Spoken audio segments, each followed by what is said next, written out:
And we are live. Good evening, everyone.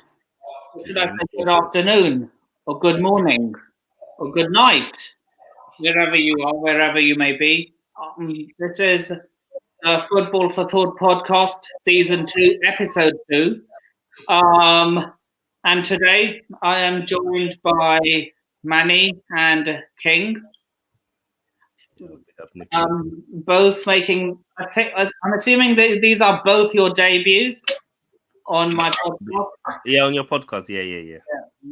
Definitely on your podcast, but I think I came for one of your predictions, if I remember. Yep. Unfortunately, one of our regulars couldn't make it today. Chloe, at the British Tea Hater. Go subscribe to her socials if you haven't already. Brighton supporter.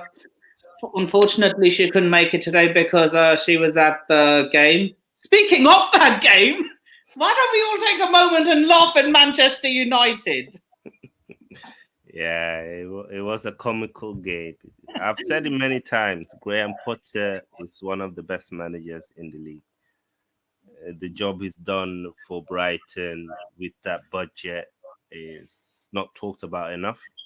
And the way he sets them up and the football that they play, and losing his best players season in, season out, is incredible. And fair play to Brighton. They deserve the win. That was hilarious, though. Look, okay. You can both answer this question. Are you happy with your respective teams this week, this game week? You know, we both only support one team, and I think it's fair to say that we are both happy. Here's the thing, though. There's always going to be some talk about, room for improvement, yeah, and there are some things that Mikel should try to do a little bit differently. But I think Sate will agree with me when I say that first half against Palace was one of the best halves I've seen in terms of domination for a long period of time. We had urgency, we had purpose, and I thought that goal from Gabriel Martinelli was an exercise in football intellect, really.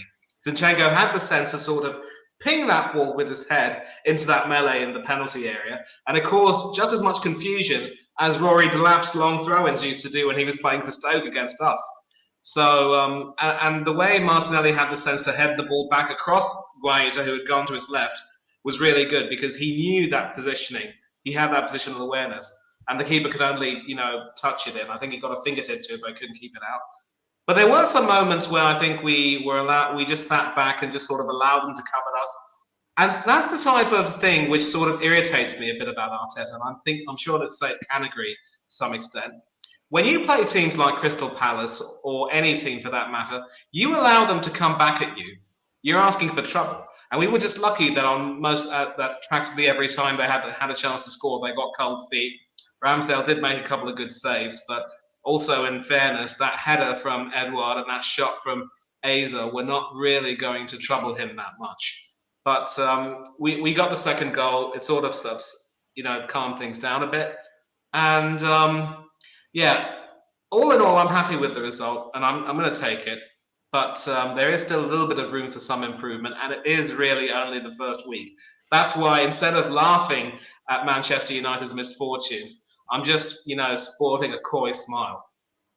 Because for all the talk about how bad our transfer window was, aside from Jesus and Zinchenko, theirs was completely clueless. And I think Sate can tell you a little bit more about that, perhaps. Yeah, so first of all, obviously for me, first 3 games, all I'm asking for is mentality, personality, and scrap your wins. After the 3 games, that's when I start to analyze how are we playing, have the manager set up the team correctly, have we managed to get in the players we need for the full season, are we playing an attractive football, are we playing a negative football, has the manager improved, have the players improved. So those are the things that I start looking at after the first 3 games. But in overall, we won. It was a tough game away from home against a very good side that we've struggled against many times. And yes, there are things that needs to be improved. Yes, there were periods of the game where Palace had more of the ball. For me, it's more of when we were dominating, that's when I want us to see do more, because I'm not sure if we are good enough to totally dominate a team like Palace for 70, 80 minutes. But when we were dominating them, which we did at some part of the game, I would have liked to see another goal. For example, Martinelli had a chance where he just missed open goal. Odegaard had a chance where if he would have just shot instead of taking an extra touch, he'd have scored, and then the game would have been killed already. So those are the things that you would hope naturally will come when the players become sharper and more used to the system. But I think overall it was a good game. It was good to see Saliba. He did well, and I'm sure we're gonna talk about the other teams as well. But I was quite impressed with the mentality more than anything else, if I'm honest. Saliba was top class. And that Odegaard shot that wasn't there, I mean, to be fair, it was on his weaker left foot. So he could have tried, but maybe he didn't have the confidence to sort of give it a whack with his right foot. Yeah, I know. But these are the things where I'm like, you know that the right foot isn't your best foot, but sometimes just shoot. It can be that the keeper saves and you bounce it in on the you saw like Brighton's second goal today. Like the Gea save it, but on the rebounds they put it in. You know, sometimes you just shoot to create chaos. But I think it's one of them where Odegaard needs to be more crucial in the final third when it comes to finishing in general.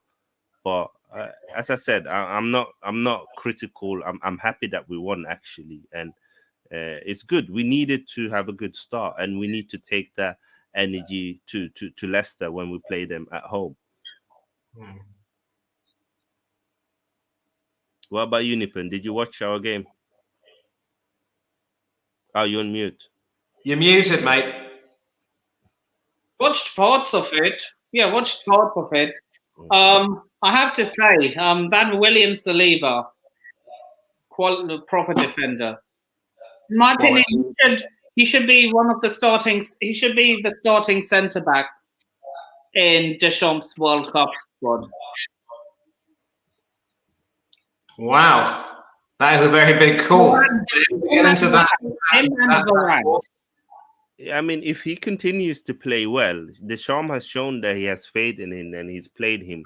It's all about he needs to keep playing week in and week out. And if he does that and he plays on a high level, that will give him an opportunity to get into that squad. But you know, there's Varane, there's Kimpembe, I think there's Theo Hernandez, you know, there's even Konate, you know, Upamecano, like France, Kunde, exactly. France have very good centre backs, and very rarely do they change centre back pairing just before a World Cup. But you know, they had Laporte.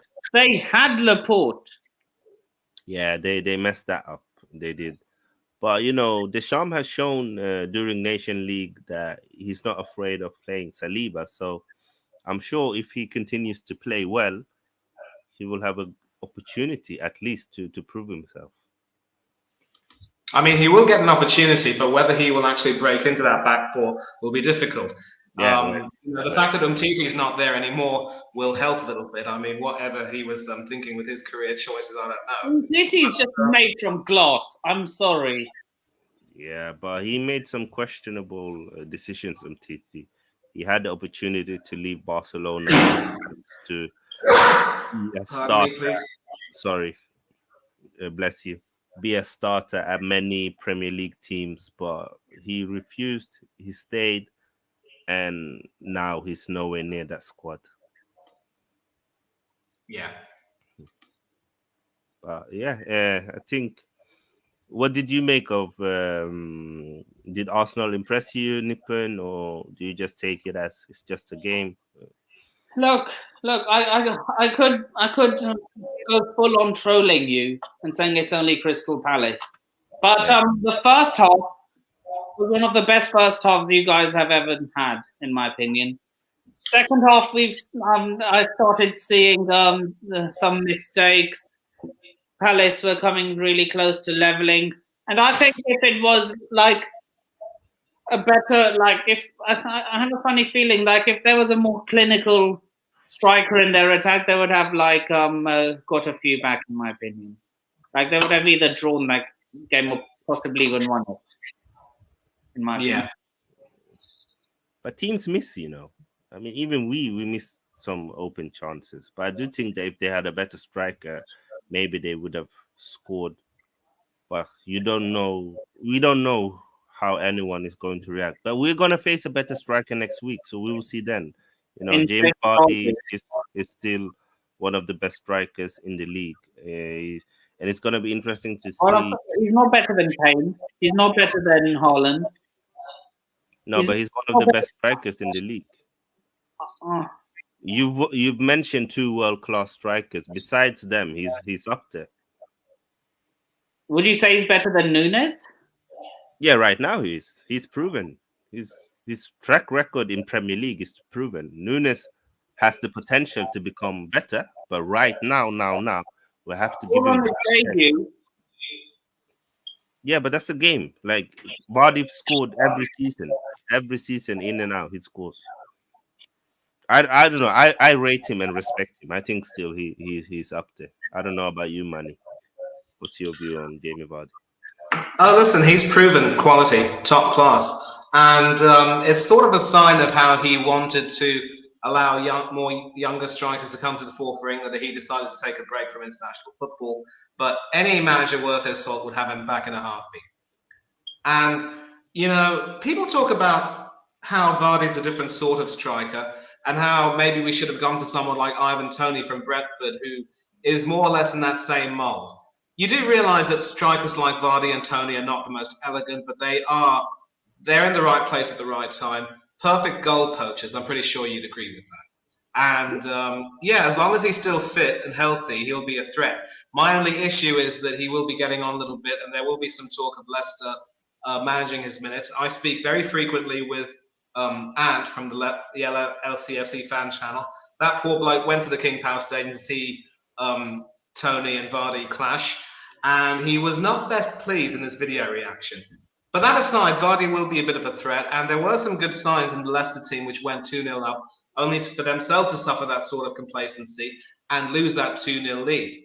So it is fine margins. It just goes to show that no matter how well you do first up, you cannot ever relax and you cannot get complacent. You've got to try to keep your foot on the jugular. But it's going to be difficult for Leicester because they've had obviously they've had to sell a few players, and there's still some talk about whether Tielemans will be coming to us. Fofana could possibly be going to Chelsea if Leicester are willing to sell him. I don't know. They've lost Kasper Schmeichel, who was a real leader for them from the back, and they're a team in some transition as well. I think Arsenal should win quite comfortably as well, but that also might not be easy. You never know what Brendan Rodgers will do against us.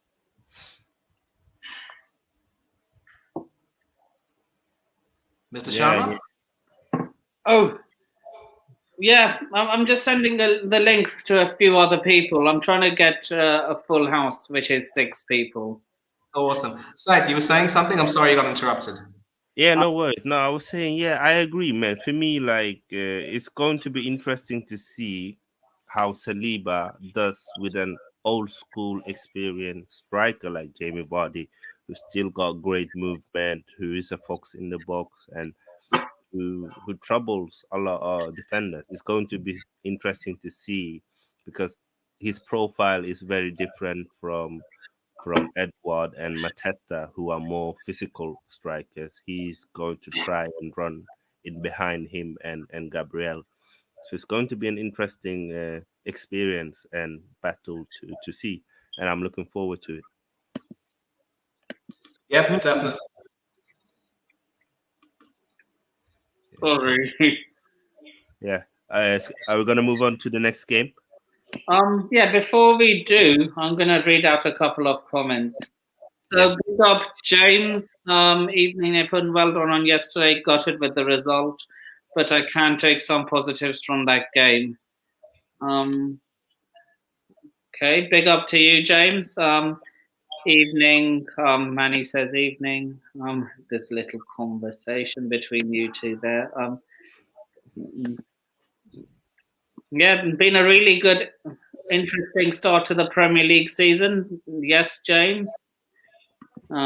Big up Nippon and the panel. Smash the like button. Absolutely. We are currently on 14 likes, one away from the target, which was 15 for the start. Yep, and 693 subscribers, 7 away from 700. But that's not the milestone anymore. The milestone is 1,000 subs. So when do you want to hit 1,000? I want to try and hit it by end of the month. Wow, that's good. Yeah, everyone like, share, comment, subscribe, and all that good stuff. Big up Nippon and the panel. Big up Chelsea fan. Big up Chelsea OG. Big up, big up, big up Luca.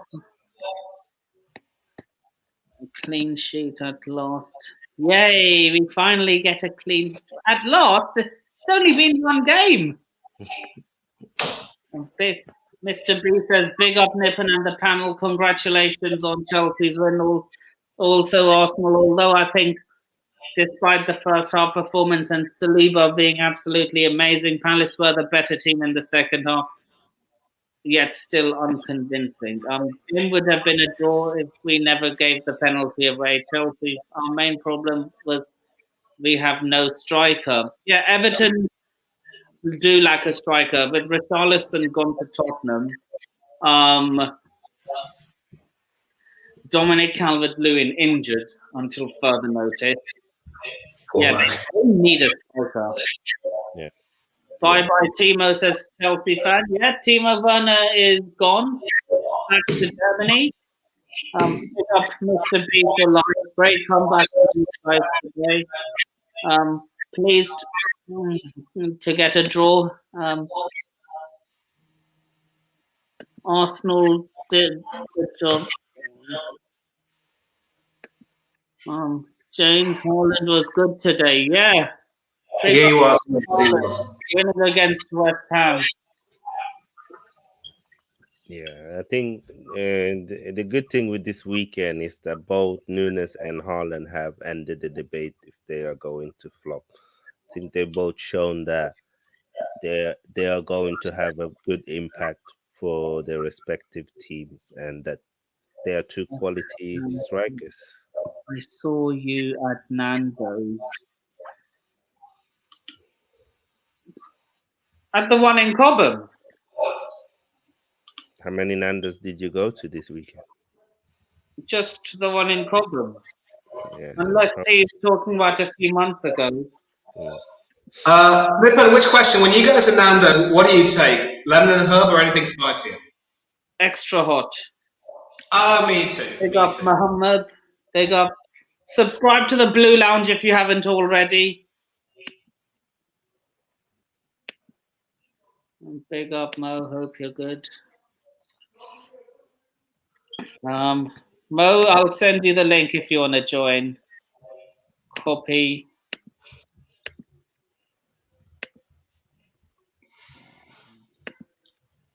Oh yeah, there's a question that James has asked. Are you happy with the 5 subs rule they've brought in?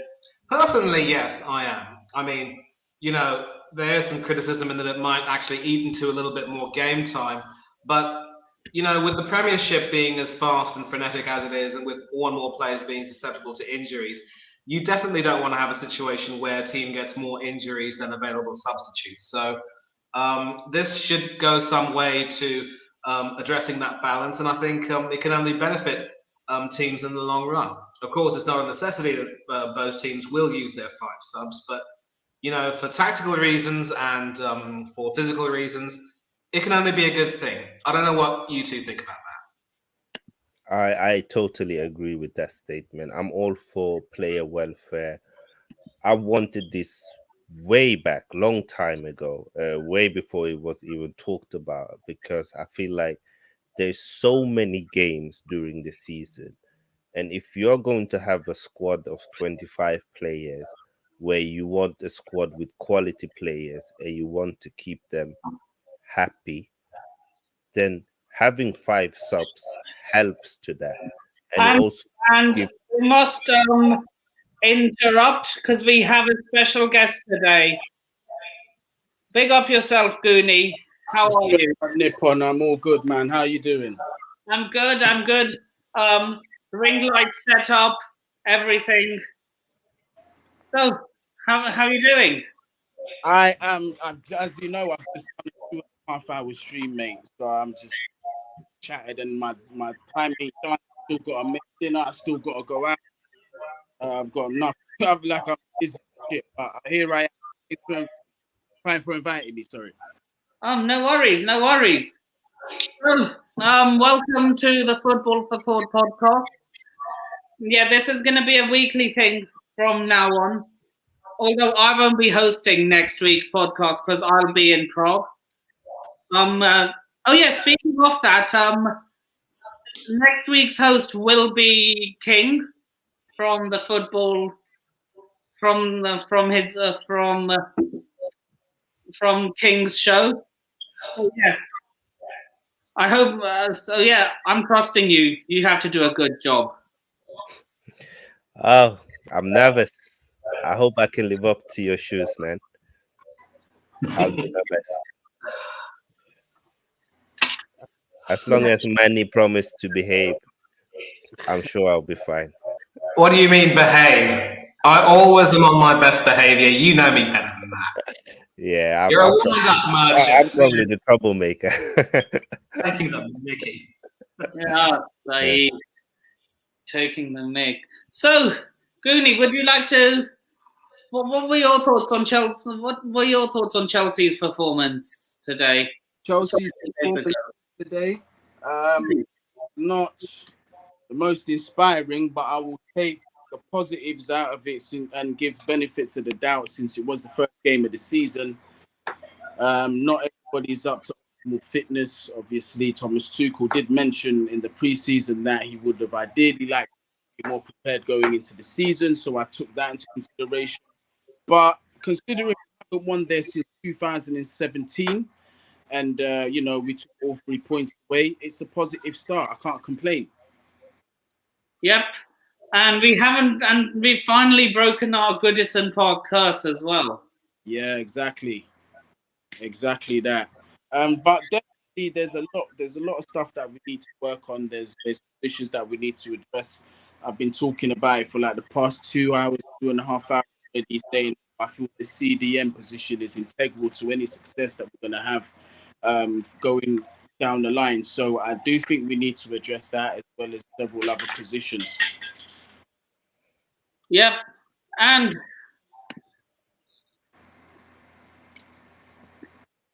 I'm just trying to think. Yeah, what would be the perfect transfer window? I think we discussed this on the call-in. Okay, he's gone. Yeah. Yeah. So, So we can get back to that debate. So obviously, Said and I are in favour of that 5-sub rule. And you were talking in terms of trying to keep people happy, in terms of giving them some more game time. Is that right, Said? Yeah, exactly. I mean, for me, I understand that teams with less budgets maybe see it as a disadvantage, but at the end of the day, footballers in general, plays too many games. So if there's an opportunity where you can have more subs and you can adjust your squad to the new 5-sub rules, I think in the longer run it will benefit all teams and the majority of the players. That's my view on it. Brilliant. Nippon? Goonie? Yeah, I'm happy with that rule because say you think you didn't make a good sub the first 3 times, you have a chance 2 more times. Sorry, what was the question? Because I got disconnected. What was the question? Yeah, the question was. Oh yeah, go on, man. Yeah, the question was about the new 5 sub rule. I believe James asked that in the chat. Are you happy with that new 5 sub rule, Goody? You know what? I haven't even thought about it like that. And to be honest with you, I'm not completely against it, considering the circumstances that we're in terms of, you know, the amount of youngsters that we've got in this team that I feel deserve a chance. So obviously that will mean that, you know, hopefully more of them will get more minutes to be able to prove themselves. You know what I mean? So I know certainly going forward it might help us in terms of the future graduates from Cobham that will try and break into the first team. So that's the positive that I see from it. Brilliant. Yeah, fair play. Again, I agree with that. I feel like more younger players will get an opportunity, because if you take in a young player and you still got 3 or 4 subs left, if it's not working, you can still adjust it, and it's good. I think I think a lot of people sometimes are afraid of changes, but again, like for something to evolve and be better, we need to always be open minded to new solutions.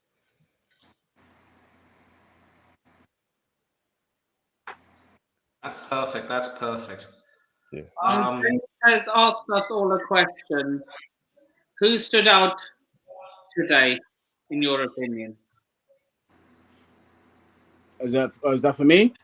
Yeah. Who stood out for Sorry, me? that's for everyone. Sorry. Okay. I can't separate between Thiago Silva and I want to say Cucurella. I feel it's a bit of a disservice to say Cucurella because of Koulibaly, because I thought he played well, but just the way things changed, the dynamics down that left-hand side when Cucurella came on was just so apparent. Like the quality just shot immediately. And I just felt like he was just doing the right thing with the ball. I mean, in terms of, you saw how press resistant he was, the right decision he was making. He wasn't pinging crosses to the head of Raheem Sterling. He was trying to fizz low crosses down to feet. So it's just little things like that that excited me. But I don't know, it might be a bit of a new signing bias as to why I'm picking him.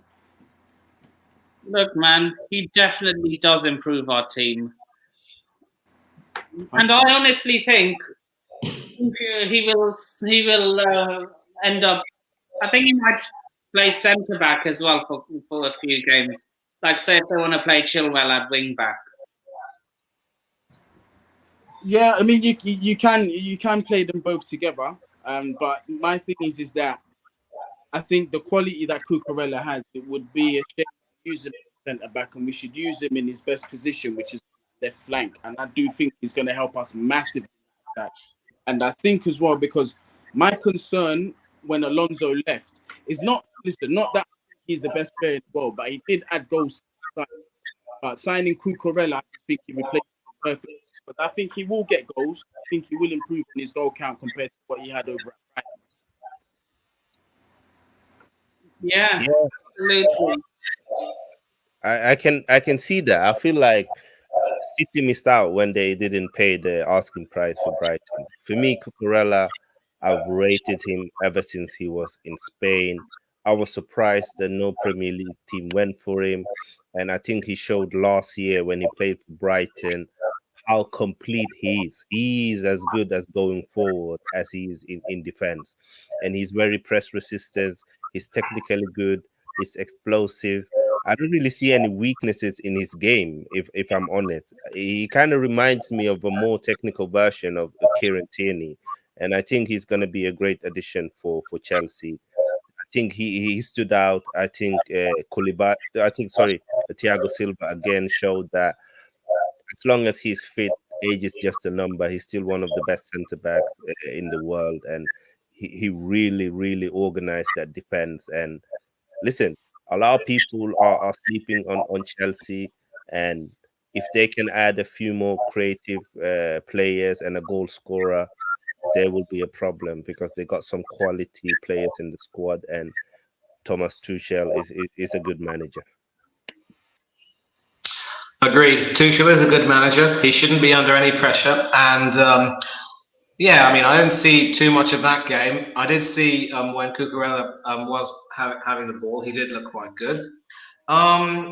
What about Raheem Sterling? I thought, like, obviously it was his first game with Chelsea after his move from Manchester City. Maybe you, Nippon, and you, Goonie, can tell me if you think he still has it or not. Let me, because I have to go. I'm gonna answer this one really quick because I do have to take my son boxing still. But I thought Raheem Sterling done very well. I thought he was lively on that side, and I thought it was quite unfortunate at the fact that he wasn't being rewarded with some of the runs that he was making, because he did make some dangerous runs where he could have found himself one-on-one with the goalkeeper. I also felt at times he was quite isolated because one concern that I do have is that disconnect between that midfield and the attack. We're starting to see that again. But yeah, aside from that, I think he done what he had to do. I just feel like it was other players that weren't giving him the service that he deserves. But he'll be a good addition to your squad, yeah? 100%, 100%. Beautiful, beautiful. Yeah, sorry, yeah. but do you know what, Nippon? Next week I'm gonna have some more time and I'll stay on your show for at least 45 minutes, an hour. I promise you, bro. Of course, completely understand. Tell Troops I said hi. I definitely will. I will. I'll let him know. Yeah, Yes. man. Nice to meet you, Goonie. Yeah. You too, man. You too. And big up the other guy that's on there as well. I'm sorry I didn't get your name, my bro. It's Manny. Manny, big up yourself as well, man. Thanks again, people. Cheers, fella. Thank you. Yeah, I mean, for me, Raheem Sterling is probably one of them players that is very underrated and misunderstood as a player. He's very good with his movement. He's probably one of the best wingers out there when it comes to movement, when it comes to running in behind, finding spaces, finding pocketed. I feel like if Chelsea have someone like an Eriksen or Frankie De Jong, you know, or even an Odegaard, someone who got good vision, you know, a Kevin De Bruyne type of player who can put that ball in between the lines, he's gonna score and create a lot of opportunities for Chelsea. I think he looked lively yesterday. Yes, he missed a few chances, but you're always gonna get that with Raheem. He's not the most clinical player, but he's good at getting to opportunities, and he's a volume player. If he gets enough opportunities, he will score and create enough goals for you guys, I think. Awesome. And what does it say about City that they're willing to let go of players like Sterling, Haaland, Zinchenko, and Jesus, and still be able to evolve their team as well? I mean, we'll talk about that later, I suppose, but it's looking ominous. It really is. And all those players let go are still doing the job. It's amazing. Yeah, I mean, it just shows again how underrated Pep is, and it shows also how organized Man City is as a club, and that's why I now call them a big club, because before this happened, they already had a plan. They already brought in Grealish last year. They were already developing Foden.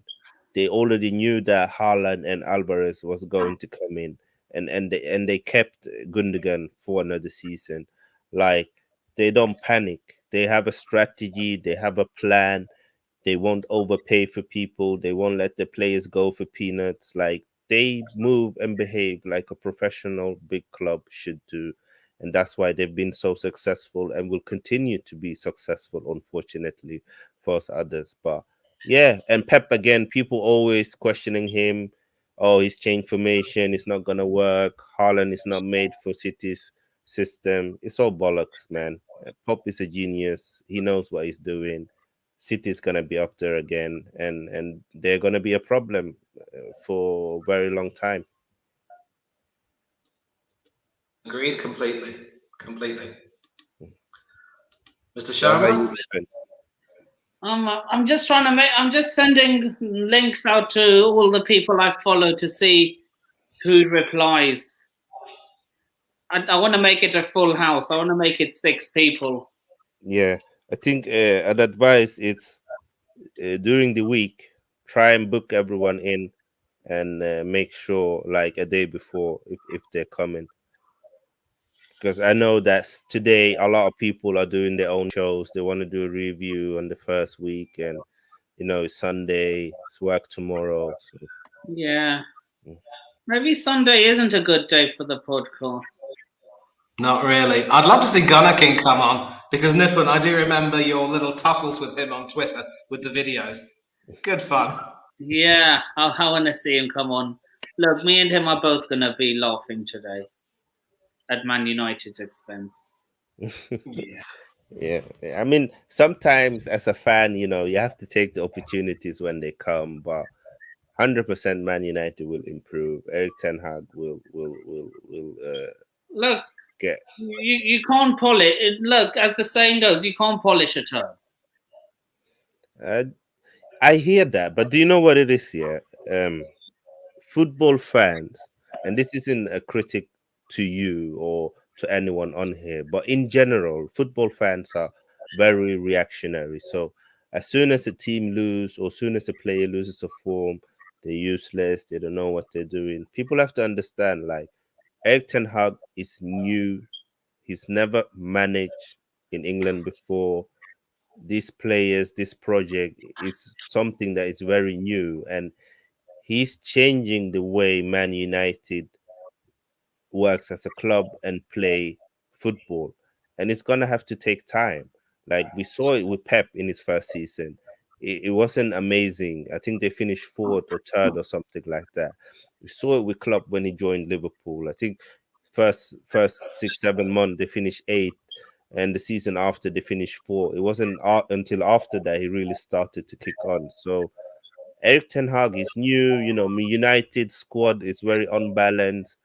They have players who can only play a counter-attacking football, and then they have few players who are better in ball possession football.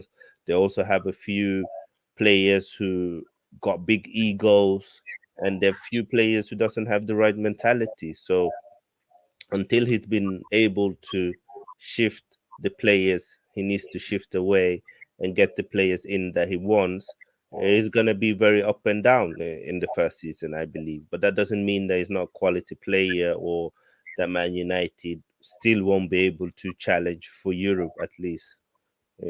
That's my view on it. I don't know if you agree, Manny. Yeah. I mean, as you said, it will take time. He is doing some really good work in terms of changing the culture and so forth. And I think there was an understanding that when they brought Ten Hag in, that they were sort of looking to rebuild after the disappointment of Solskjaer and the fact that Rangnick didn't really work out as well as it should have. But it will take some time. But I'm sure that the players will be willing to buy into his methods. If there are that won't, then it'll be curtains for them. Simple as that. And I'm just taking a look at the chat and seeing some talk about Liverpool. Obviously, there's been some compliments for the way Everton played. The likes of Tarkowski, who came in from Burnley, had a pretty good game.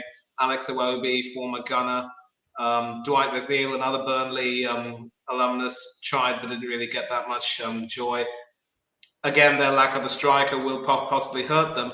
But I remember talking on another podcast about hearing on another podcast some talk about how, in comparison to the job that Gerrard is doing at Villa, Lampard has actually done a bit of a better job at Everton, considering the hands that he's got. And if he solves that striker problem, I think he should be able to get Everton doing a little bit better this season, or at least help them to stay. He's doing it as much as he can. What would you say to that? Yeah, I mean, I'm a very big critic of Steven Gerrard as a manager. I think the media favors him a lot because he's a very likable person and he's a legend in the Premier League for what he did as a player, and also the fact that he did well at Rangers. But no disrespect to Rangers or Scottish football, but they have one team that they compete at their level, and then they are a lot better than the majority of the rest. When you come to the Premier League, it's a different animal, different conditions, different skill set of managers. And I feel like Gerard has kind of been found out. And for the amount of money and players Aston Villa have brought in, he's not impressed me at all. And his winning record is very poor as well. It's just that Villa have so many good players that they won't be in a relegation battle, but they are not going anywhere right now. And I think that it's easy to pick on Lampard, but that Everton squad isn't that great. Like, and they have a lot of players who've turned down on the club and are not good enough, and it's not easy to work. And as you said, they don't have any goal scorers in that squad.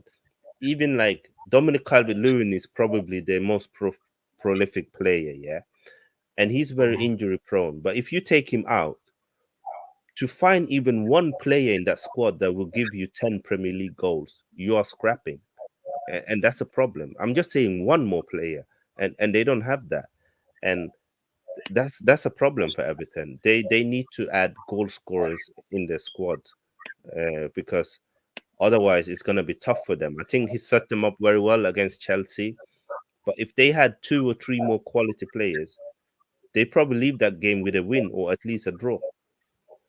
Agreed completely. Although ironically, reports from Sky Sports here, I think there's a report on Sky Sports saying that they could be completing the signing of Wolves defender and captain Connor Cody quite soon. I think they're sort of they've sort of got the idea that really they need to sort of bulk up their defense a little bit. Yeah, so Michael Cody is a good it's been a signing, problem for them. Yeah, but you're right. If they can get some strikers, that'll be good for them.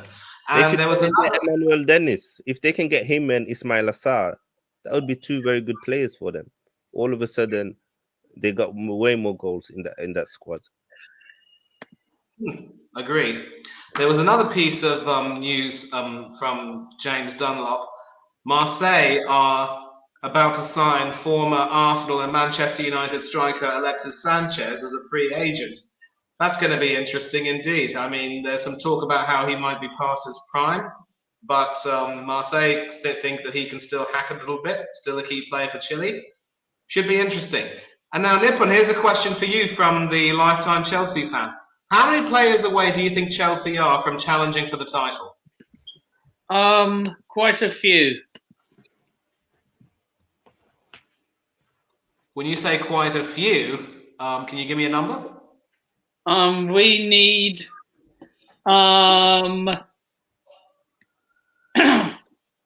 we definitely need another midfielder. We could do with another attacker, and we need another defender for sure. What about another backup keeper? You happy with Arrizabalaga? No. We're getting the young American in January once their league season finishes. Another American keeper. Real Madrid were after them. And look, if Real Madrid were scouting you and put in a bid, that means you're good. There's no 2 ways about it. This is going to be another backup keeper for Courtois, to be fair. Don't think he'll get any minutes. I think the problem now with the Premier League is that not only do you need an amazing squad to challenge, you need that squad to have played with each other for a couple of seasons because of the level and consistent that Man City and Liverpool keep on playing every season. So you need to be 2 teams that will get 90 plus points every season, and it takes a lot to be able to do that. So I'm not even sure how many players Chelsea need to be able to reach that level. It could be as much as 4 or 5 players. I don't know, but they would need definitely probably 2 strikers. They would probably need a creative midfielder, a CDM, and then maybe I don't know, a winger, and then you should be able to challenge, because I don't think you can challenge for the title with Kai Havertz and Timo Werner and Broja as your striking force. And that's no disrespect to them. I just feel like the level City and Liverpool and the amount of goals they score every season, you need to be able to match that, to challenge with them. Agreed completely. I would like to say shout out to a few new people joining the chat. Big up DJ, big up for him. I've sent you both the links if you want to join. The more the merrier. Yeah, big up to everyone who's tuned into this show. We appreciate you all. Make sure you share the content, subscribe to the channel, and like the video. You know, Nippon is a very good content creator, and he puts in a lot of time and effort to do this. So let's help him to reach his goals. Thanks, King. Of course, of course. Which game do you want to move on to, Nippon? Man City versus West Ham. My What thoughts is exactly. on that? Yeah, I think. Do you want to go first? Oh, well, thank you very much indeed. You know, I was predicting a City win by about 2 goals. I didn't think that West Ham would have enough in them. And here's the thing. For all of West Ham's exploits last season, they could possibly be in danger of, you know, having a bit of a decline a little bit, because there will be a lot more expectations on them. And I don't really think that Moyes will be able to keep that thing going, keep that good thing going for a little bit too long. They did do a decent job, you know, trying to contain the City for a little bit. And of course, that injury to our former gut keeper, Lukasz Fabianski, didn't help them. They had to bring Areola on. And, you know, the one name on everyone's list has got to be Erling Haaland. I mean, he came in, you've said it brilliantly, Sam. Both he and Nunez have ended the debate on whether or not they'd flop. It's clear that both of them are going to have impressive impacts on the Premiership this season. And his turn of pace for that second goal, being able to latch onto Jack Grealish's pass, outstrip the defender, and then just place it past Areola was, you know, just quality. And you could tell that a striker like him was built for the Premier League. And I thought West Ham did look good in patches, but Edison didn't really have too much to do. So it was more or less as expected, to be fair.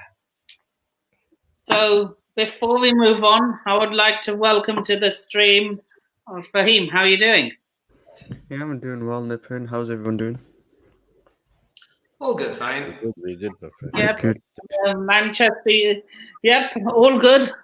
Manchester United brightening up my day. No pun intended. Yeah, Brighton Right. Munich. Brighton Munich. They always Yeah, give up. did you get the pun? Even though I didn't intend it. They brighten. Yeah. I get it. I've seen that pun. No, you meant to do that, Nippon. You meant to do that. I've had my share of punny jokes before. You meant to do that. Yeah, Yeah, it did. Man United brightened up my day. Thank you very much, Man United. After watching boring football against Everton, you just provided the entertainment I needed. Yeah, you know what? It's Brighton always give Man United a tough game. Actually, Brighton in general, in terms of playing against the top 6 or top 4 at least, Alex, they always give us a tough. They always give them a tough game. They always give us a tough game. Not gonna lie. They're a Alexander good team. thinks Tuchel will be sacked by the end of the season. I don't think so. I think it's DJ, I sent you the link if you want to join. I think a lot of people, as I said in the beginning of the stream, are underestimating Tuchel and Chelsea. I'm sure unless he does something unprecedented, he will at least get another season to prove himself. He got credit in the bank. People forget that yes, Chelsea didn't have the best of the season, but they still won 2 titles. They still won the Super Cup. They still won the World Cup, and they still finished in the Champions League places. So it's like overall, a lot of teams would take that. I would have taken that. Mane would have taken that. United would have taken that. Tottenham would have taken that. So, you know, it's one of them. It's all about, you know, people forget that this is Premier League now. No one is gonna. It's hard to be successful every season, especially if you haven't been able to build your own squad, which he hasn't been able to do. So let's see what he does now that he's getting more of his own players, and it's gonna be interesting to follow Chelsea. And not only that, a lot of the players that were unhappy at Chelsea, for example, Werner, Lukaku, Ziyech, Alonso, like these players were unhappy at Chelsea, and last season they probably have caused some sort of unrest in the dressing room. Now they're all pretty much leaving. It's gonna actually uplift the dressing room's mood a bit. So it's gonna be interesting if all those players are leaving. Will they actually replace them? Because a lot of departures have happened, such as Rudiger, Christensen, Kepa might be leaving as well. Alonso's leaving, Werner's leaving, Ziyech is most likely probably going to leave. Hudson-Odoi, like a lot of players are going to leave Chelsea this summer. So I think it might actually change the mood in the dressing room in a positive way. And if we bring in new signings, it might actually, it could actually elevate us even more. We'll see. Yeah. You know what? You know what the icing on the cake would be if we get our signing? De Jong. You have no idea. In fact, look, this needs a full screen. You have no idea how shameless I'm going to be towards Man United if we sign Frankie de Jong. I hope you're listening. Someone is gonna clip this, so you better make sure that you get him. No, I never Get said him. when. I said if.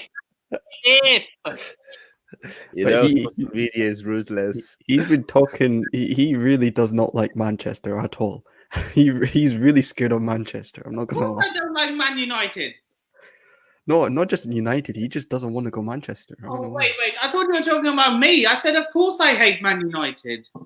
No, I'm talking about De Jong. He's talking Oh, about my bad. Big up, DJ. Hey, big up. What's going on, guys? You all good?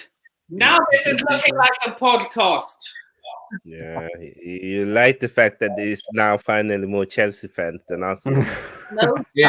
that's not the reason. Fourth company finds the crowd. And now it's Oh, Chelsea. man. The You fact just that need to get your mates to come on. that's not why. Why it looks more like it is because now it looks more like a podcast. Before it looked like just a discussion. Fair play. How are you guys doing? You all good? Yeah. We're Yeah, good. you're all good. Thanks for joining the Yeah. stream. It's a pleasure. It's a pleasure being on talking to you guys. Some of you I've not spoken to. I know Fahim and Neppin, obviously. Big up to you too, but I've never spoken to you guys before. But I was listening to your discussions. Very interesting conversations on what's been on the start of the Premiership. I was just looking at what people were saying about Chelsea in the comment section, and I get we are a couple of plays away from challenging maybe this season. But I'm also saying to myself that. Like you said, I think one of you said earlier on, for me, Thomas Tuchel will get sacked. Some people are saying he could go. I just think that maybe under the old ownership, maybe Roman would have done some had things got bad for us. But under this new guy, I don't think he'll go anywhere. I think we will have a good season.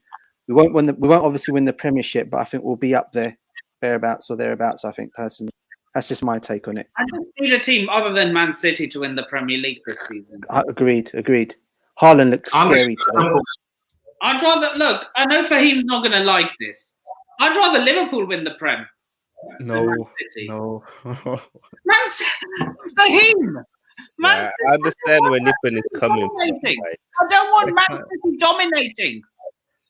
I'd rather see them dominating than Liverpool win the title. Honestly, I don't want to see Liverpool winning the title. Okay. Like how many? Okay. Okay, what if Man City overtake us on league titles? Well, they're very close anyway, so it might as well overtake us. What can we Oh, do? come on, Fahim. Come on. I would never want Man City to have more Premier League titles than us. And Well, if, they're very close right now. So look, Liverpool. I mean, How many are they away from Chelsea? Fahim, I can't stand Liverpool either. But I'd rather them win the Premier League than Man City, just so that they don't overtake us. What's Fair- the fair- difference? It's a long-term game. Players, We- but to be honest, right, Man City are just gonna overtake us anyway, so we have to accept that. Look at them. The Pep is staying for another, I don't know how long, another 3 years at least. He's not gonna leave. In my opinion. Luis Enrique leaves the Spain job so that Pep can finally F off. I don't see Pep leaving, to be honest. The thing with Pep is that he's find new motivation to stay at Man City, and I think he loves the challenge that he's getting from Liverpool, and I think he loves the fact that he's almost winning it every year. So Do you think Pep walks if he wins the Champions League this season? no. No. Why not? Because I think- I'm gonna tell you why. Yeah, Pep- I don't. Okay, maybe he won't walk, but I think he should walk. Why? he's not. Have you Man ever seen Diamond City- to see yourself become the villain? But Man City is That's the. what's going to happen with Pep if he I stays. don't think so. Do you know why I don't think so? Because Pep is unique in the way that he can always change his system. He always evolves. He doesn't, when it was like, for example, Arsene Wenger or Jose Mourinho, they reach a peak where they were just repeating what they were used to doing before.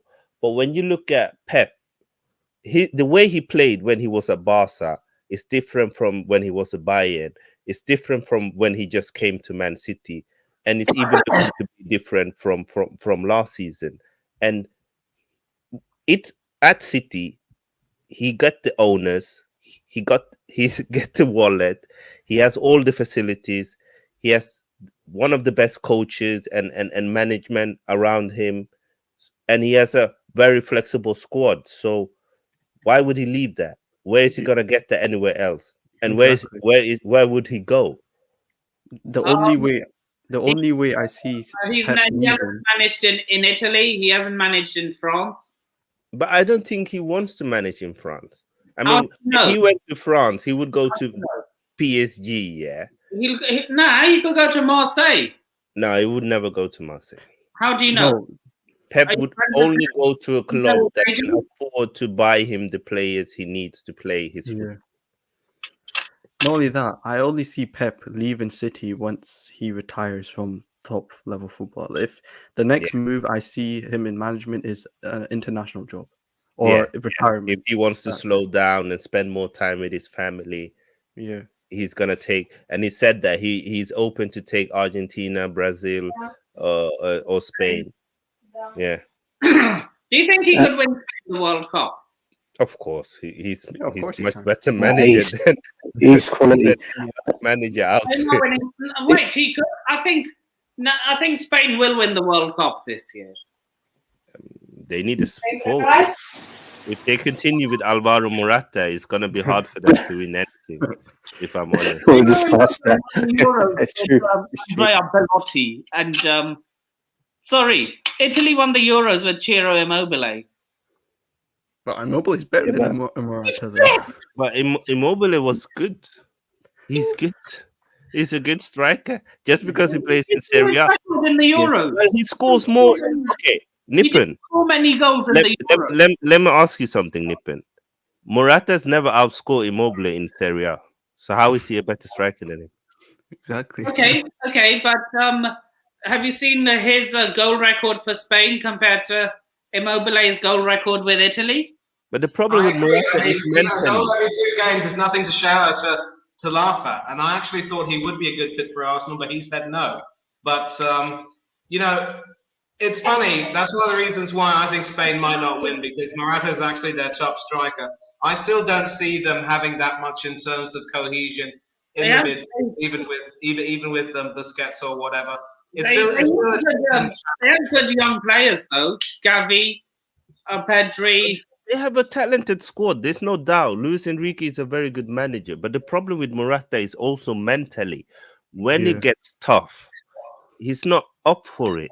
He He talks and he's talked about it. He's He- trying to get a cycle. I feel for him because he's done everything that he can do to fix his mental aspect of the game, but still it's not working for him. He's just not up for it. He misses too many important chances and goals in too many important games, And He literally scored a goal that sent the Spain-Italy game into extra time. Is that not an important goal? yeah, but that's one. But then how many has he missed? And do you know how important that could have been had Spain have. taken the lead? Oh, you need to. You got boots in the chat. Sorry. But yeah, listen. As I said, it's not that he's a poor player. For me, he's just not consistent enough. Don't they have another striker called Moreno or something? Gerard. They got Moreno. They got Moreno. Sarabia, but none of Yeah. them. I don't know. Listen, Spain is gonna be up there, but I would look at the South American teams because it's gonna be so warm, a lot of humidity in Qatar, and Argentina got a good team, Brazil got a good team. You know, don't count them out. True. Yeah. Senegal. Senegal they won't Yeah. win, but they will go far. They will be more used to playing that environment than some of the European teams. I think you guys could reach the final. I'm not going to lie. I would love that. If that happened, I'll have to go. My mate would certainly love that. And as far as the original question is concerned, I think if Guardiola fails to win the Champions League, I think he might leave because he might see it as being a little bit draining. And clearly, the owners have the Champions League in mind. I'm not too sure they're going to tolerate another season of domestic excellence only to see them, come a cropper in Europe. And as far as the national team is concerned, he might be for heaven's sake. What's happened? Are you? I modded you.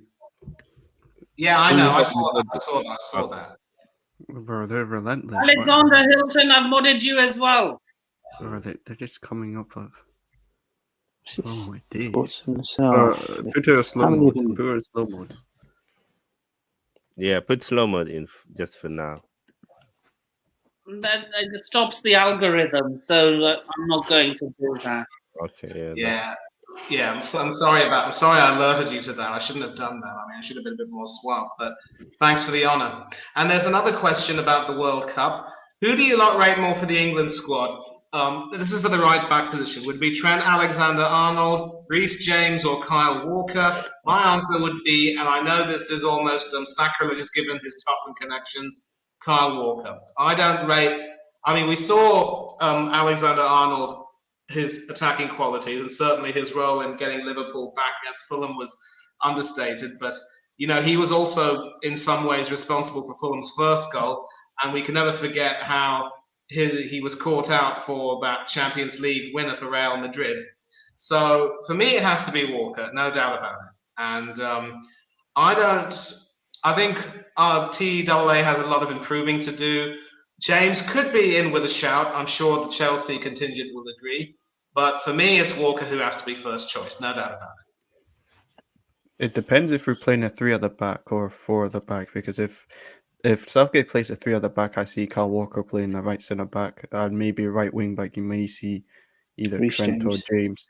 Yeah. It depends. I'd prefer James playing that right wing back if it was 3 at the back for England, mainly because he's played in that position for Chelsea, so he's got more of a familiarity in that role than Trent. But I see Southgate actually playing a back 3 in the World Cup. Speaking of England, what are your thoughts, all 4 of you actually, on the women doing what the men couldn't? I have to say I was so impressed with them. I managed to watch the whole tournament when it was on.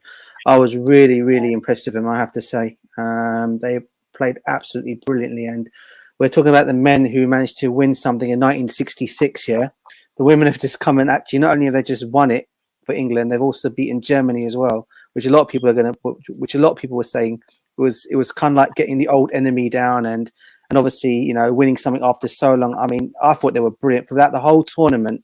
I can't think of a single bad performance that they actually put in. England, the ladies, and big up to them all, and obviously very proud of them as well. For me, so hopefully the men can now do something soon. They're not doing anything, Southgate. Not anytime soon. No, about the Southgate, maybe not. But let's not take. I mean, going back to the ladies, I thought they were brilliant. absolutely fantastic. Yeah, obviously for him, I bet you are unhappy about that result, being a proud Scotsman. Look, yeah, I mean, congrats on them. I mean, to be honest, I didn't really watch it because I had something else to do. But yeah, fair play to the England women's team. Yeah, if the men can do it, at least the women did it for England. So Yeah. congrats to them. Yeah. Yeah. There's one game we haven't talked about, and that is Liverpool versus Fulham. I think we did talk a bit about it while we were discussing the right backs for England. Yeah, we did, and I actually watched most of that game because I was on a watch along with Steve Stubbs of Statman Stubbs' channel. Lovely fella. He hosts a lot of quizzes and everything. And the biggest problem with doing these watch alongs is that when I have my telly on, I watch them in real time, whereas there's a bit of a delay for a lot of other people when they're watching theirs. So I cannot be a spoiler and talk about what's happened, you see. But from that game as well, it's amazing how a large number of these teams who were tipped for relegation have actually shone. I mean, Fulham looked really good against Liverpool. Bournemouth, obviously, with that win. Leeds doing really well against Wolves. Of course, Everton, gave a good fight against Chelsea. The only team, of course, who didn't really do well was Southampton, lands to the slaughter against Conte's lot. But Fulham looked really good. They were pressing quite early, and they took advantage of that weakness with TAA at right back to get that goal through Alex Mitrovic. And they were able to run out Liverpool really well, and they didn't really give them that much in terms of opportunities to get back into the game until Klopp made his substitutions. He brought on Nunez, who partnered Salah really well, and that sort of changed the game. And Liverpool could have won it if Jordan Henderson's shot that hit the bar had actually been a few inches lower.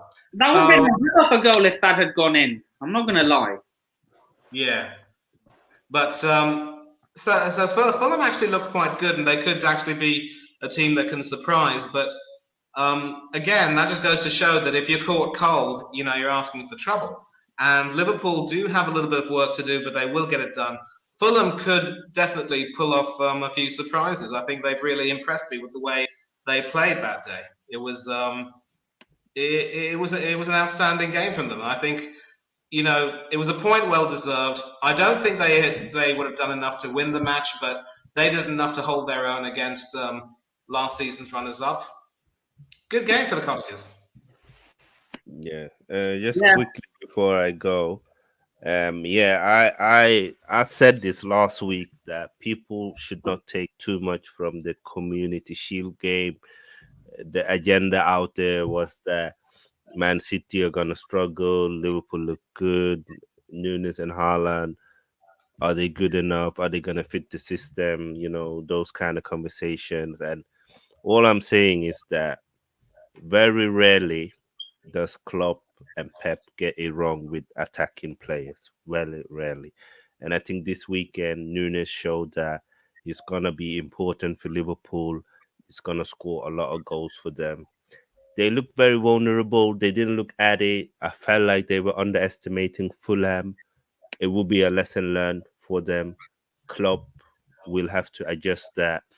But I do think that Liverpool probably need to buy another midfielder. Keita is too injury prone.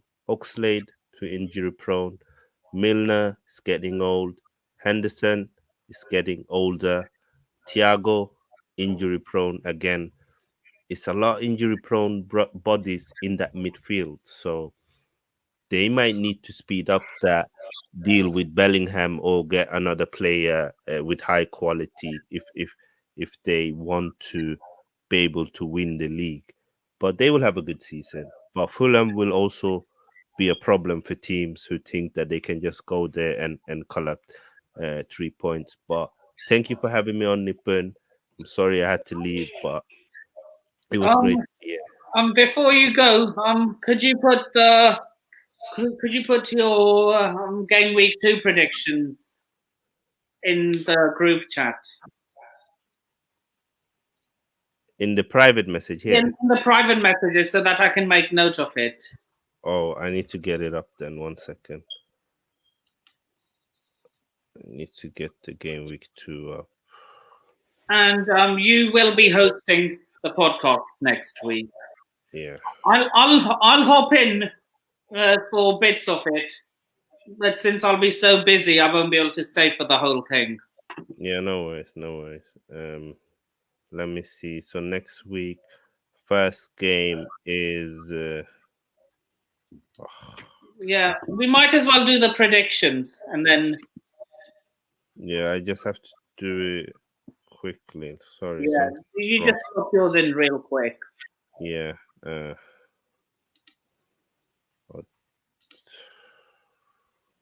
Also, they're playing on, The game next week.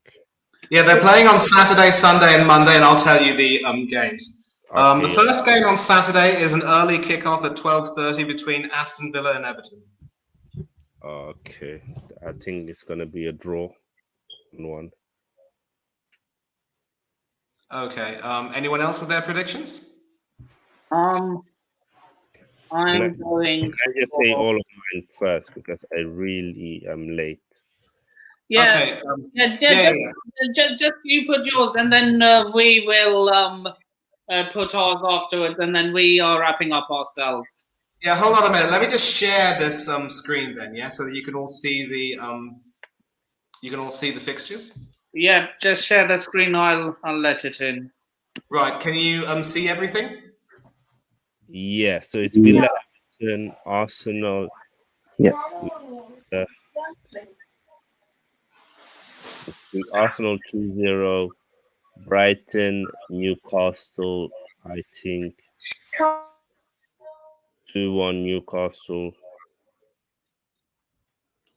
City Bournemouth, I think for 3-0 City. Southampton Leeds, I think 2-1 Leeds. Wolverhampton, Fulham, 0-0 draw.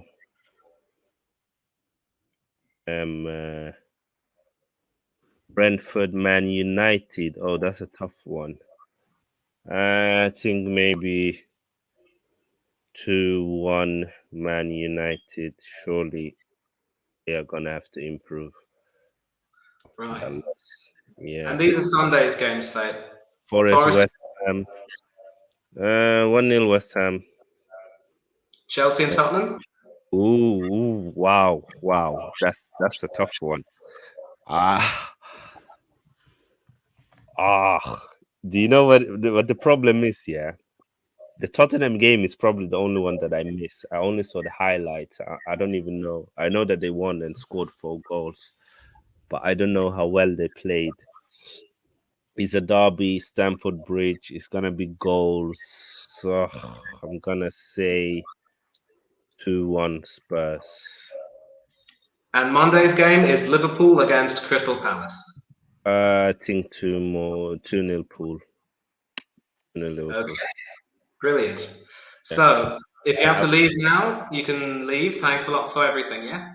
All right. Thanks for having me on. It was a good chat, guys. Take care. Take care. Right. Take care. Let's get everyone's predictions. And who would like to go next? Oh God. Okay.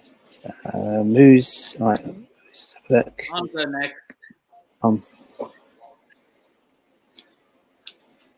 I'm gonna go. Who's taking? Can one of you take notes? Because I haven't got a notepad. I do everything electronically these days. Yeah, the problem is I have to see this screen, so. Hold on. 1 second. I'm gonna try again. Something happened. Here we go.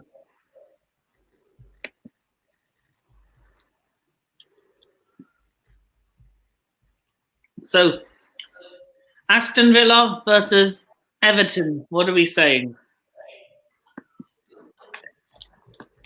I'm going for a 1-0 win for the Villains. I think they have to, recover from that win. I think Gerrard will have read them the right act. Everton are still lacking a striker, still lacking that bit of quality. Villa should win this. I'm going for a tight 1-0 win, though. It's not going to be pretty, but it'll be effective. So who's taking note? Fahim, are you taking notes, Fahim? Do you want me to put it in the chat or? Yeah. Okay. How about everyone does their scores? Yeah. Okay. so- I'm going. Okay. So 1-0 to the Villa. For you, Manny. Hold on. Okay. Is it at Villa Park or Goodison Park? It's at Villa Park. Villa Everton are Park. playing. You can see the screen, right? It's there. The home team will always be the Yeah. team on the left.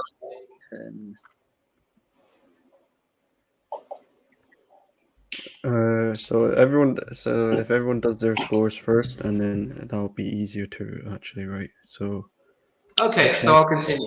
Arsenal Yeah. against Leicester City. I'm going for a 2-1 win for the Gunners. so Villa. So sorry. Is the Villa one? What did you say? 1-0 to Villa. Yes, 1-0.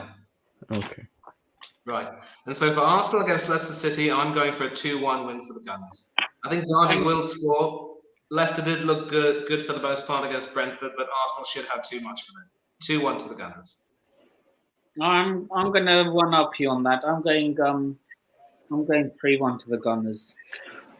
Yeah, sorry. I'm going to go. Sorry, I forgot to say. For me, Villa to win 1-0. Arsenal, I'm going to go for. Yeah, I'm going to go for an Arsenal 2-0 win against Leicester. Okay.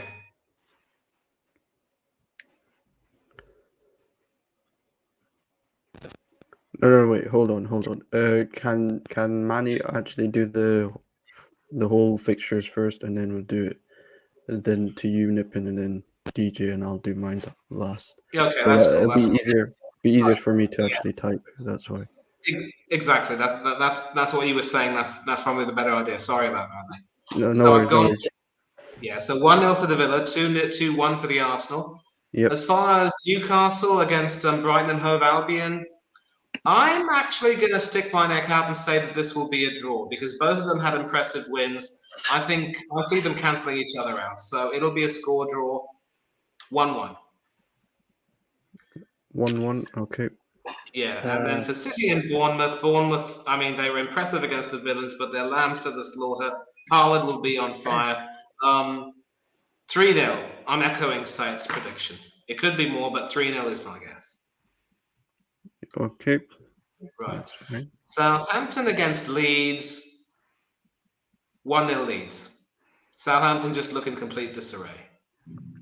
Okay.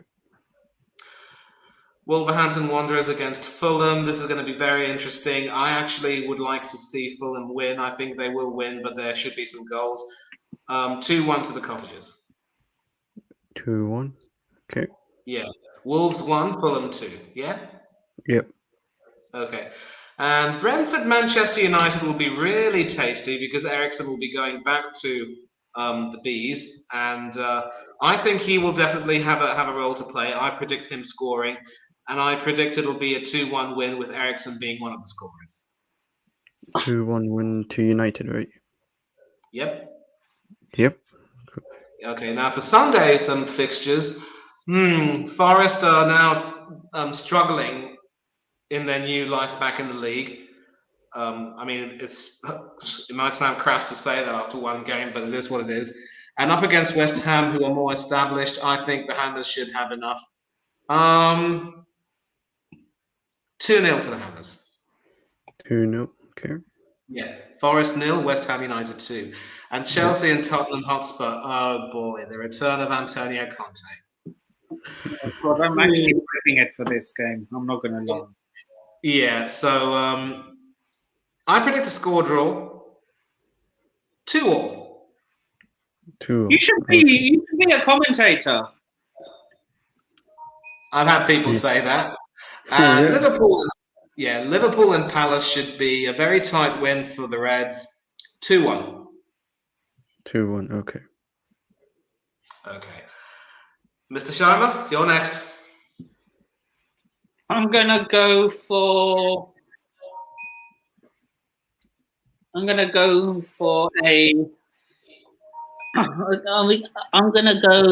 2. 2-0 for Everton Villa, right? Yeah. Okay. That's fine. Arsenal, Leicester. Should I play it safe or put my neck on the line? That is the question. Up to you, as always. I'm gonna play it safe and say I'm gonna go 2-1 to the Gooners. 2-1 to the Arsenal. Yeah, unfortunately. And they'll start saying, "Oh, we're gonna win the league!" Brighton and Newcastle. Brighton versus Newcastle. I'm going for a 2-1 win to the Albion. 2-1 win. City, Bournemouth. City versus Bournemouth. I'm not going to put my neck on the line for this one because there's no point. 5-1 Man City. Bloody hell. Dang, boy. Oh my days. Southampton, Leeds. I'm going Southampton versus Leeds United. 2-1 Leeds. 2-1 Leeds. I think Southampton will be a bit of a shock this season.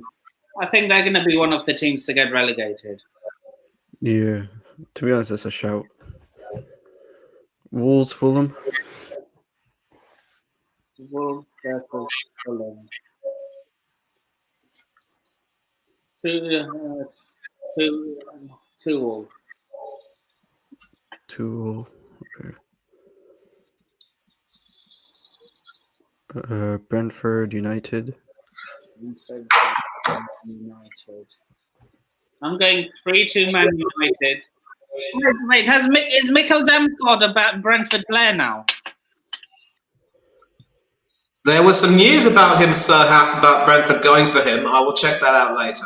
He's a Brentford player. He could be the difference between them going down and staying up. Mr. B for Life will know more about this, by the way. So you're saying 3-2 for United, right? In the pin. Yeah, 3-2 United. Okay. Forest. And they're saying Brentford's going to win. And I think if Mikkel Damsgaard starts, I think he will 3-2 United. Mikkel Damsgaard and Christian Eriksen as one of the two scorers. Yeah, Brentford did sign the Brazilian goalkeeper Neto from Barcelona on a 12-month deal. Neto? Yep. That goalkeeper Arsenal were linked with, and all of Europe's elite. Yeah, we were also linked with Aaron Hickey, mind you. Oh, he's a good player. He can play both left back and right back. It's a good thing. Yeah, they've agreed a deal with him. This was old news, yesterday's news. And it could happen in a few days, but I don't think it'll be in time for the game. Yeah, continue. Forest, West Ham, Nippon. I'm going for. I'm gonna be a bit different. I'm gonna say a 1-0 win to the Trees. Forest, right? Yeah. That's a bold prediction. Chelsea, Spurs. Oh God, I'm completely shitting this one. Don't let me down. Don't let me down, Nippon. My Oh God. I never want to lose to another London club. Let's have that right. And Is shit. that the bridge? Is that the bridge? Spurs very rarely win at the bridge. They've only won once in this century.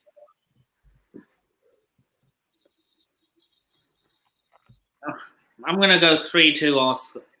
What? No, I'm going 3-2 Chelsea. 3-2 Arsenal. 3-2 Chelsea. Okay. Yeah. All right.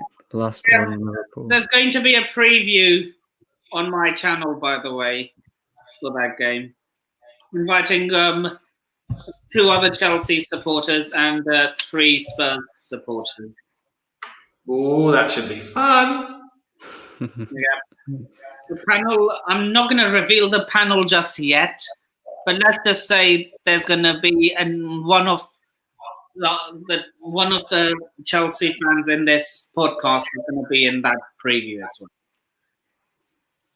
Interesting. Liverpool Palace. Oh wait, Elias, are you there? He said, what do you call it? He said we're still winning the league. You're still winning the league, yeah? Okay, Elias, think of a forfeit if you don't win the league.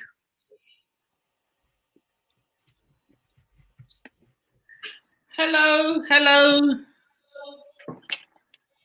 Nippin. Last prediction. Liverpool Palace. Liverpool versus Crystal Palace.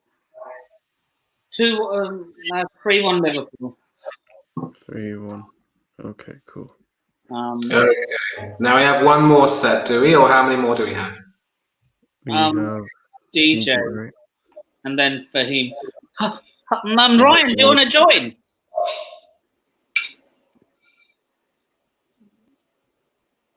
Hey, Fahim. Yep. Big up, you're up, bro. Did you get my first 2 predictions I gave on Aston Villa and Everton and Arsenal and Leicester? Did you hear them? No. Can you say them? Okay. No, it's all right. No worries at all. Okay, Aston Villa Everton. I'm gonna go for a 2-0 win to Aston Villa. 2-0. Right. Yeah. Okay. Arsenal versus Leicester. I'm gonna go for 3-1 to Arsenal. 3-1. Yep. Brighton versus Newcastle. This is an interesting one. I think this will be a tight game, but the way I saw Brighton play today, I'm going to go for a 2-1 Brighton. 2-1 Brighton. Yep. Mm-hmm. Manchester City Bournemouth. I'm going to go for a 5-0 with Erling Haaland getting a hat trick. Oh man. Oh man. I hope not. But okay. Southampton. Leeds. Yeah, I know. Bro. Southampton Leeds. Again, for me, it'll be a tie. I'm going to go for a Leeds 2-1. 2-1. Wolves. Fulham. Yeah, if Wolves end up getting this player this week, it could be a different game. They're getting Goodis from Valencia. I mean, he'll make a difference in that Wolves team. If that happens, and I'm probably going to say, I'll play. So I'm going to go for a 2-2 draw in that game. 2-2. Yeah. Brentford United. I think Manchester United are going to bounce back. I'm going to go for 2-0 Manchester United. 2-0. Forest West Ham. I'm going to go for a West Ham win 2-1. 2-1. Chelsea. Don't make me predict my club, mate. I never ever give predictions on Chelsea. Right, I tell you, you know me, bro. I never do. Okay, I always say a Chelsea win, regardless. Fair enough. Okay, Liverpool Palace. Liverpool Palace. I'm gonna go for 3-1 to Liverpool. 3-1. Yeah. Okay, cool. I'll put in my predictions. It's fine. I'll do it on my phone. It's all right.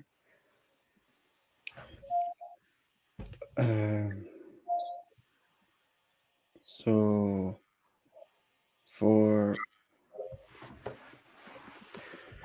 Aston Villa Everton, I think Villa win this 2-1. Arsenal, Leicester.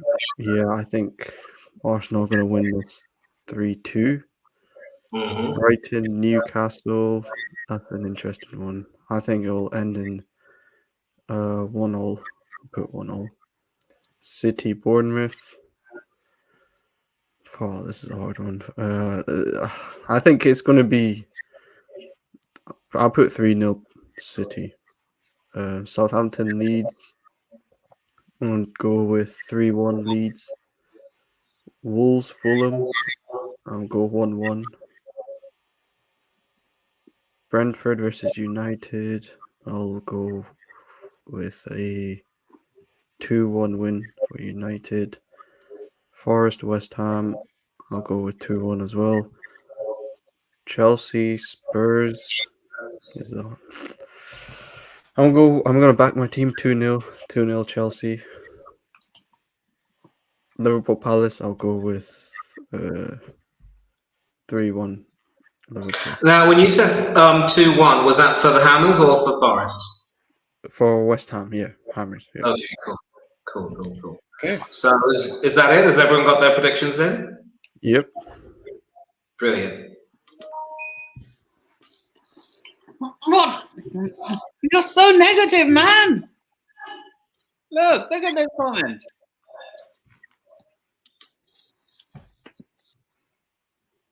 Right. Now, I just want to see if there are any more of these. Yeah, thankfully there seem to be no more of these bots coming in, so well done to the mods for that. And I'm really sorry they very nearly spoiled everything, Nippon. Yeah, I should remember to put subscriber only mode on. And that will also encourage people to subscribe as well. So, we are now on 22 likes, 6 people watching, and coming to the end of season 2, episode 2 of the Football for Thought podcast. Before we wrap up, Manny, would you like to shout out your channels? Thank you very much indeed, Mr. Sharma. No channels as such. I mean, I do have my own thing on YouTube, but there's only one video. I might be doing a little bit more in the coming weeks or days, so watch the space. You can catch me on Twitter getting roasted by Arteta in fans at Thangadurai1981. You can also catch me on Instagram at Manny Thangadurai1981. And you can catch me on a few other channels on YouTube like Delboy Gunner TV and Stephen Featley TV. And now, I'm more than happy to be a part of your channel, Nippon. Chewing the fat, spewing some guff, floating around. You know the way I roll. Big up, big up. DJ. Yeah, big up to you, Nippon. Listen, as always, it's a pleasure being on your show, mate. Great meeting Manny as well. I think it's the first time I'm actually chatting to him. Big up to him, by the way, and also to Fahim. As for myself, I like Manny, I don't have any channels. You can follow me on Twitter, if you want to. It's DJ Savj at DJ Savj on Twitter. And other than that, that's really it, mate. Great, as always, pleasure being on your streams. And Fahim, where can people find you? Yeah, big up Nippon. Fire me on. Big up to Manny. First time meeting you. Nice speaking you. Big up to DJ as always. And yeah, you can find me on YouTube, CFC Fahim, Twitter as well, and Instagram. Yeah. And you can find me on all those socials below, ticking in the box. You can also find me as a regular panelist on Worldwide Chelsea. Big up to Sadiq. Subscribe to his channel if you haven't already. You can find me as an occasional panelist on the Blue Lounge. Shout out to Mo. He was in the comments earlier on. He has made a comeback to YouTube. Go subscribe to the Blue Lounge if you haven't already. And you can also find me as a panelist on Chelsea Fan TV every now and again. And all over YouTube.